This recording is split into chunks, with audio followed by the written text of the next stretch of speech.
நீங்க கோச்சிங் சொல்றது சூப்பரா இருக்கு. அவையோட பேரண்ட்டுக்கு தான் ஃபர்ஸ்ட் சொல்லிக்கணும். எனக்கு அவை ரொம்ப பிடிச்சிருக்கு. என் குழந்தை வந்து இன்னும் அடுத்தடுத்த ஸ்டெப் போறது வந்து அவை தான்.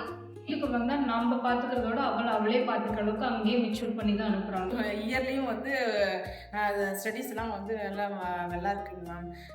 நல்லா படிக்கிறாங்க மேம். வீட்டில் வந்தாலும் வந்து அவளே வந்து ஹோம்ஒர்க்லாம் முடிச்சுக்கிறாளுங்க. எந்த டவுட்டும் இருக்கிறது இல்லைங்க. எல்லாம் ஸ்கூல்லேயே வந்து டவுட்லாம் கிளியர் பண்ணிட்டு வந்துடுறாங்க. த்ரூஅவுட் இந்த இது ஃபுல்லாகவே கிளாஸ் வரைக்கும் கைடன்ஸ் பண்ணுறது, பர்சனலாகவும் சரி அகாடமிக் சைடாகவும் சரி எங்களுக்கு எல்லாத்துலேயுமே வந்து கைடன்ஸ் பண்ணதுக்கு ரொம்ப தேங்க்ஸ். என்னோட சிஸ்டர் அபிகேசர் ஸ்கூல்ல படிச்சுட்டு இருக்கா, 8th ஸ்டாண்டர்ட். இந்த ஸ்கூல்ல ஜாயின் பண்ணாக்க இவரோட ஸ்கில்ஸ் நிறைய டெவலப் ஆயிருக்கு. ஹேண்ட் ரைட்டிங் ஃப்ளூயன்ஸியும் செம்மையா பக்காவா இருக்கு. அதே மாதிரி நிறைய எக்ஸ்ட்ரா கரிக்குலர் ஆக்டிவிட்டீஸும் இங்க நிறைய சொல்லி ஸ்கூல் நல்லா இருக்கு.